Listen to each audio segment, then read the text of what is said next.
تفتكر لو في رسائل مكتوبة من آلاف السنين مش بس بتحكي عن تاريخ الملوك والمعارك، لكن كمان بتحكي عن أسرار محرمة وخطط مدفونة واعترافات ما كانش المفروض إن أي بني آدم يعرفها؟ رسائل لو اتقرت صح ممكن تغير فهمك للتاريخ كله. تخيل معايا إن إيدك دلوقتي بتمسك حجر عليه نقوش غامضة، وكل رمز فيه بيصرخ بحقيقة مدفونة من آلاف السنين. دي مش مجرد كتابة، لأ، دي لغة الألغاز، لغة المصريين القدماء، اللغة الهيروغليفية. وأول حاجة هنبدأ بيها حلقة النهاردة هي سر الحروف اللي مش حروف. ناس كتير فاكرة إن الهيروغليفية مجرد حروف زي الأبجدية بتاعتنا، بس الحقيقة مختلفة.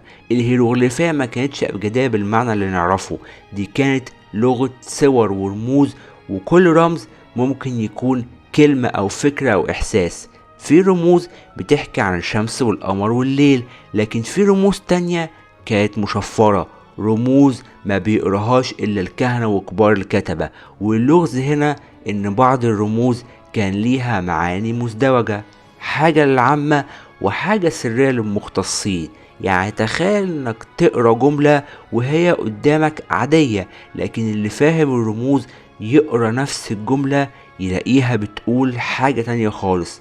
وده اللي بيخلينا نصدق ان الهيروغليفية مش بس لغة، دي كانت شفرة قوية وكبيرة جدا. ودلوقتي بقى هنبدأ نتكلم عن الكتابة على الجدران اللي مش مجرد فن.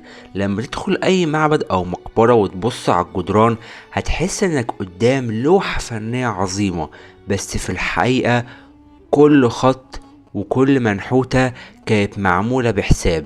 المصري القديم كان عنده إيمان قوي جدا إن الكلمة المنقوشة ليها قوة مجازية.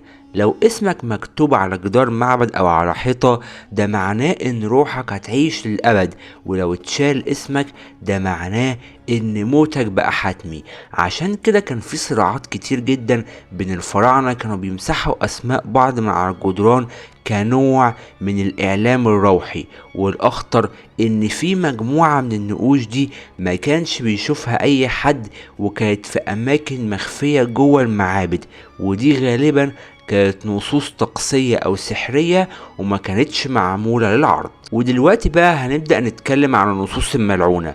في نصوص هيروغليفية ما كانش أي حد يجرؤ إنه يقراها أو يترجمها، مش لأنهم مش فاهمينها، لأ، لأنهم كانوا خايفين من لغتها. في برديات ونقوش بتحكي عن تعاويذ، التعاويذ دي اسمها تعاويذ استدعاء الأرواح أو حماية المقابر. تخيل معايا نص بيقول: من يقرأ هذا الكتاب دون أن يكون طاهر القلب والنية سيبتلى بمرض لا علاج له وسيموت عطشا بجوار النيل. سواء القصة دي كانت حقيقية أو لأ، الأكيد إن تأثيرها على النفس كان مرعب، لدرجة إن في مجموعة من الكهنة ماتوا من الرعب بعد ما قروا النصوص دي. ودلوقتي بقى هنبدأ نتكلم عن الرسائل اللي بين السطور. مش كل الهيروغليفية على الجدران كانت واضحة، في مجموعة من النصوص تلاقي رمز صغير جدا محطوط وسط النص الكبير، ولو ما كنتش باصص كويس النص ده هيفوتك او الرمز ده هيفوتك. الرموز دي كانت تعتبر مثابة اشارات او تواقيع سرية للكتبة.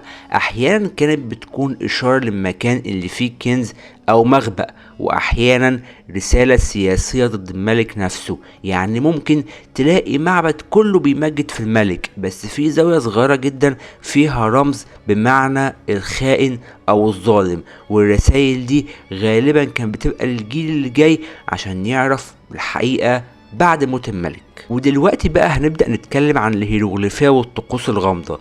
المصريين كانوا مؤمنين ان النطق السليم للكلمة المكتوبة بيحرر قوتها، عشان كده كان في طقوس كاملة لقراية النصوص. الطقوس دي تبدأ بطهارة الجسم وبخور وترديد تعويذ معينة. والأغرب إن في مجموعة من النصوص ما كانش ينفع تتقال بصوت عالي، كانت تتقري جوه دماغك، بس لأنهم كانوا بيخافوا إن مجرد النطق يطلع قوة خارقة أو يدعو آلهة مش ودودة. وفي كهنة كانوا بيقعدوا سنين يتعلموا المفردات المحظورة اللي ما ينفعش تتقال إلا في أوقات معينة. ودلوقتي نبدأ نسأل سؤال منطقي جدا: إزاي تم فك اللغز بعد آلاف السنين؟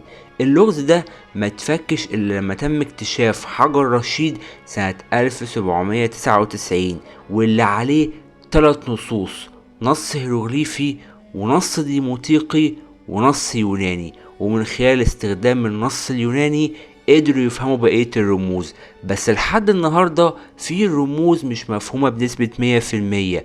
وده اللي بيخلينا نسأل سؤال مهم: هل في معاني لسه مخفية ومستنية ان احنا نفكها؟ وهل ممكن في يوم ما نلاقي نص يغير التاريخ اللي احنا عارفينه؟ ودلوقتي هنبدأ نتكلم عن الهيروغليفية والبعد الروحي للعالم المصري القديم.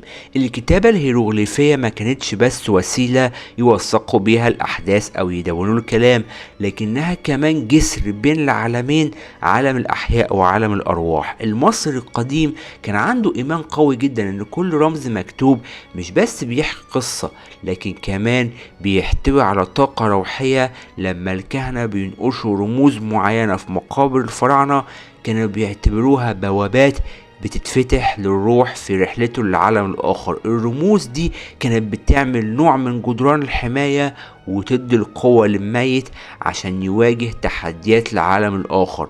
وفي نصوص هيروغليفية بتوصف عمليات إحياء الروح وإعادة الروح للجسم في بعض الطقوس السحرية. وده بيخلينا نفكر: هل المصري القديم فعلا كان عنده فهم عميق لحاجات زي الطاقة أو الحياة بعد الموت؟ وده السبب اللي خلى الهيروغليفية مش مجرد كتابة، لكنها كمان كانت لغة السحر والروح. والكلمة نفسها المكتوبة كانت فعلا ليها اكتر من مجرد معنى، وكانت اكبر من ان هي يتم اعتبارها مجرد حرف، وانها اشكال كانت الحياة الأساسية للشخص. الكتابة الهيروغليفية مش بس رموز على حجر، دي أسرار وألغاز بتصرخ من آلاف السنين، بتحكي تاريخ مجهول وحقائق مخفية، وكل رمز فيها ممكن يفتح لك باب لعالم تاني كامل. ولو عايز تستكشف معانا كل الأسرار دي وتعرف قصص ما سمعتهاش قبل كده، ما ننساش تعمل لايك للفيديو وتشترك في القناة وتفعل زر الجرس عشان يوصلك كل جديد عن الحضارة المصرية القديمة اللي بتخفي وراها عوالم كاملة من الغموض والإثارة. وكمان شارك الفيديو مع أصحابك اللي بيحبوا التاريخ والقصص الغامضة وخليهم معانا في الرحلة دي. واستنونا في الفيديوهات الجاية بحاجات أكبر وأعمق من أي حاجة سمعتها قبل كده.